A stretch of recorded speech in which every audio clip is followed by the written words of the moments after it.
अनेक स्वतंत्रता सेनानियों ने अपना यहां से देश की आजादी में योगदान दिया और यही धरती ने हॉकी के जादूगर मेजर ध्यानचंद को भी भारत को भेंट करने का काम किया। मित्रों, आज उसी धरती पर मैं आया हूं और मैं अपने आप को गौरवशाली मानता हूं कि आज इस धरती पर मैं चुनाव प्रचार के लिए आया हूं। रवि शर्मा मेरे साथ खड़े हैं। अरे हो गए नारे भैया।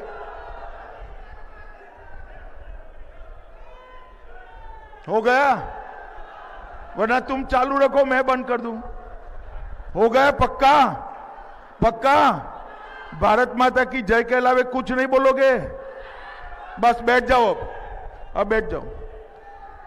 मित्रों, मुझे 2013 का दिसंबर याद है। रवि के घर पर नाश्ता कर कर झांसी के सारे प्रबुद्धजनों के साथ मिलकर यहां से बुंदेलखंड विजय की रणनीति बनाई गई थी।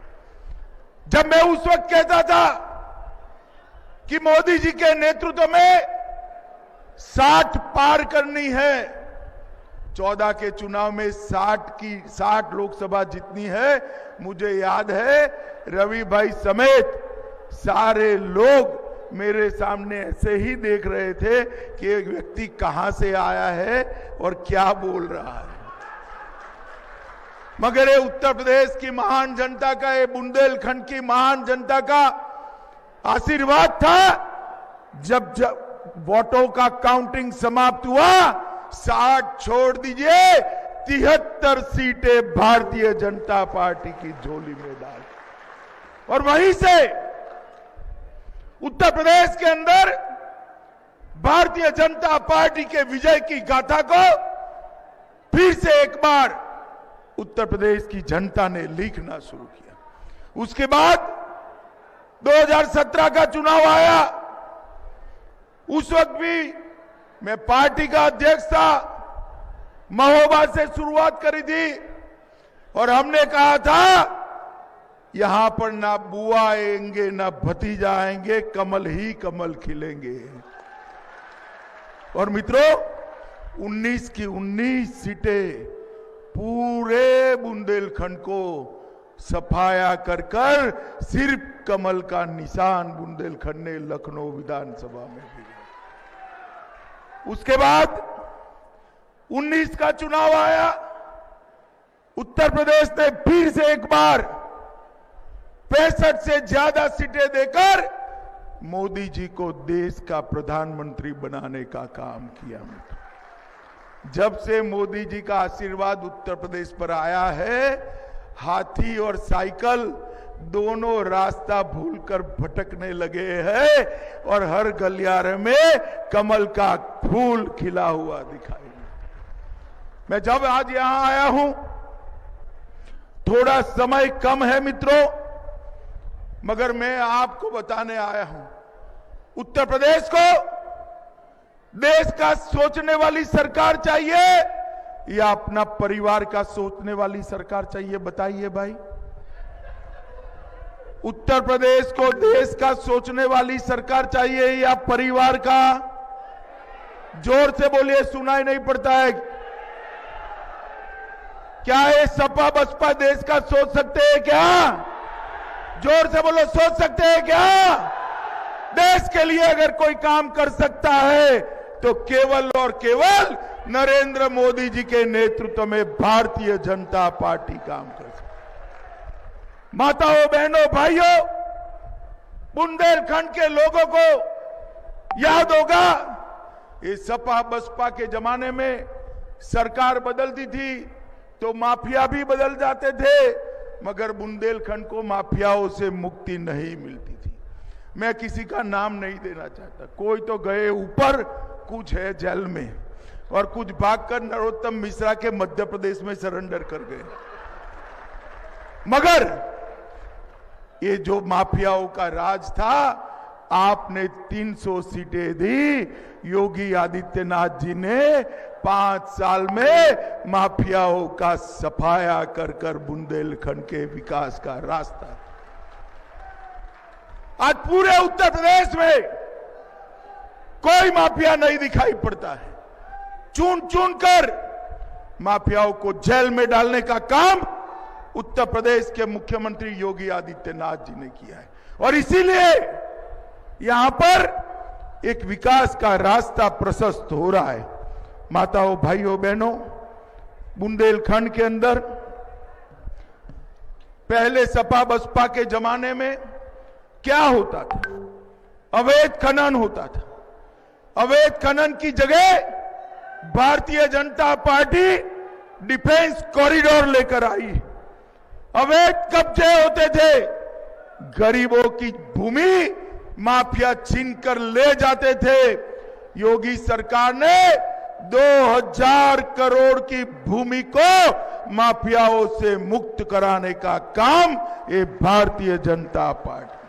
जहां अवैध कब्जे होते थे वहां आज बुंदेलखंड में सोलार का हब बना हुआ है। पहले यहां दबंगई और दंगे होते थे। इसकी जगह बुंदेलखंड की प्यास को बुझाने के लिए हर घर में नल से पानी पहुंचाने की योजना ये भारतीय जनता पार्टी ने की। पहले घोटाले होते थे, अब अनेक बांध परियोजनाएं लेकर हम आए हैं। पहले गरीबों का शोषण होता था, आज हर गरीब के घर में शौचालय पहुंचा दिया गया है। हर गरीब माता के घर में गैस का सिलेंडर पहुंचा दिया गया है। हर गरीब के घर में आज बिजली पहुंचाने का काम समाप्त हो चुका है। हर गरीब के घर में 5 लाख तक का सारा स्वास्थ्य का खर्चा नरेंद्र मोदी सरकार उठाती है। मित्रों, नरेंद्र मोदी। माताओं, भाइयों, बहनों, इतनी बड़ी संख्या में आप यहां उपस्थित हो, मुझे बताओ भाई, कितने लोगों ने टीका ले लिया है कोरोना का? जरा हाथ ऊपर करो। सबने लिया है ना? पक्का? अब जब टीका हमारे वैज्ञानिकों ने ढूंढ लिया, मैंने अखिलेश यादव की प्रेस देखी थी, वो कहते थे ये टीका मत लगाइयो, ये मोदी टीका है। अखिलेश बाबू ने तो फिर डर कर टीका वो खुद लगा लिए।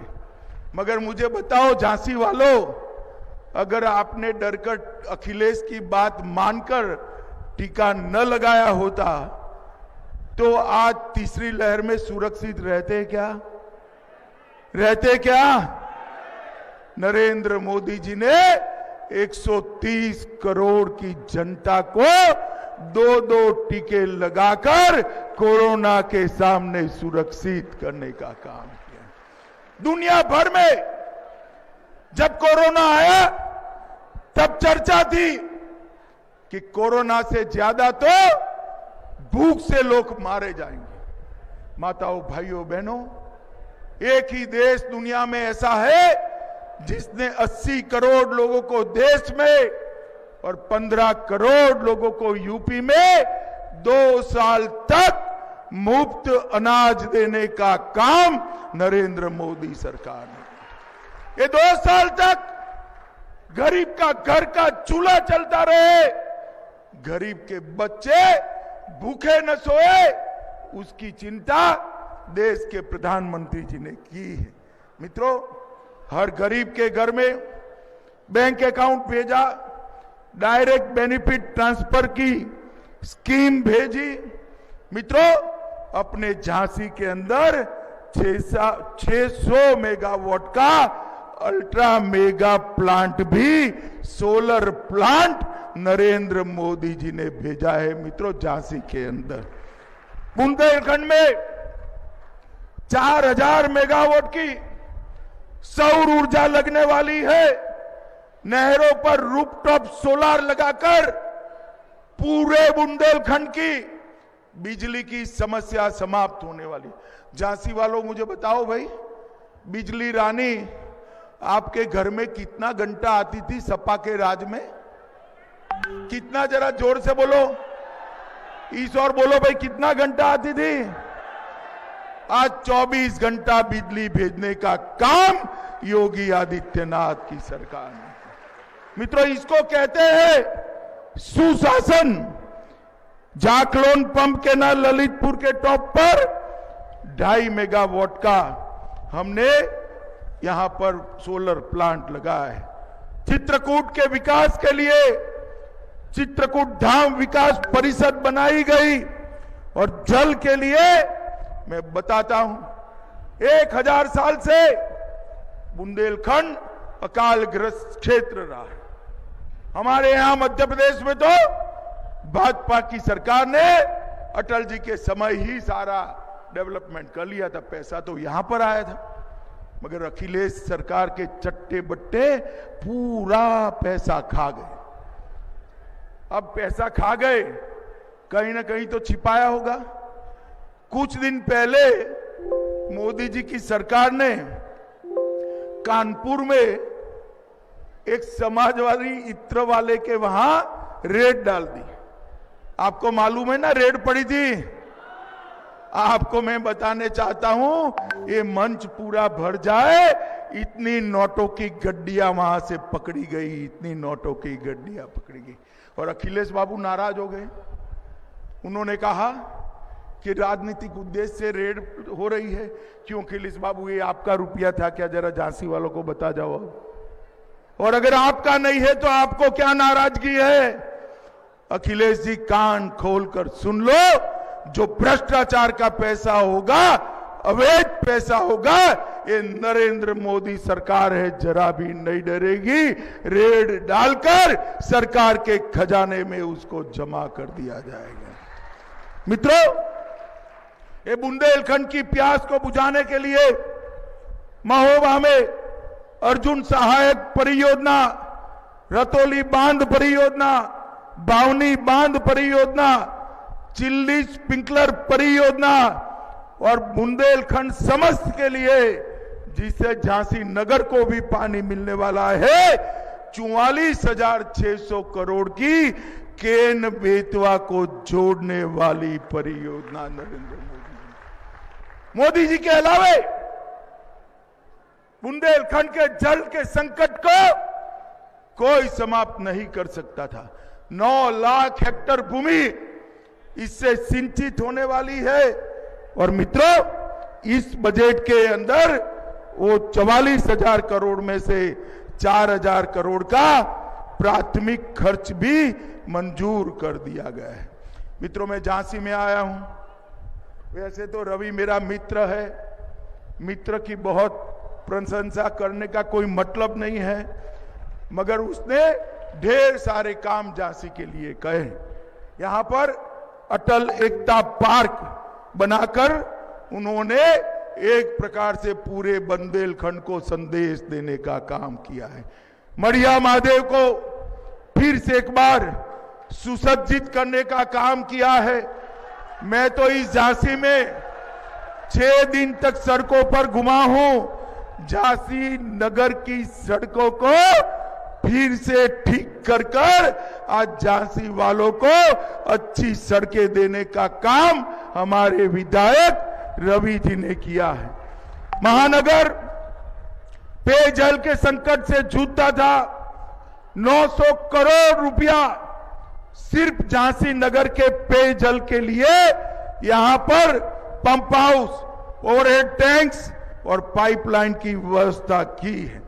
लक्ष्मी तालाब के मध्य में महारानी लक्ष्मीबाई की भव्य प्रतिमा के साथ उसका सौंदर्यीकरण का काम 41 करोड़ की लागत से हो रहा है, जिससे देश भर की बच्चियों को प्रेरणा मिल सके।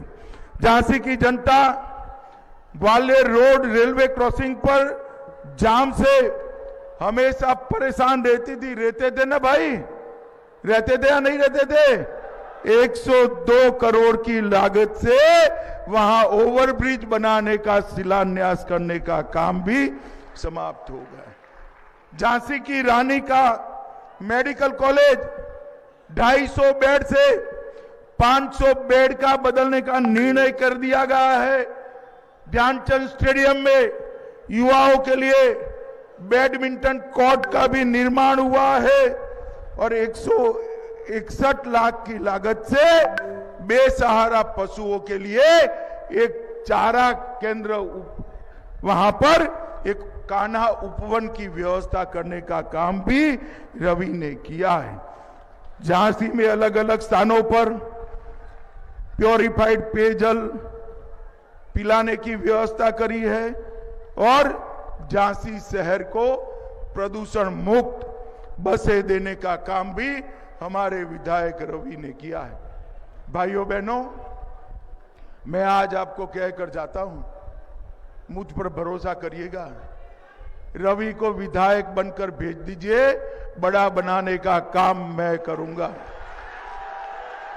एक बार आप रवि को विधायक बनाकर यहां से भेज दीजिए। माताओं, बहनों, भाइयों, पूरे उत्तर प्रदेश के अंदर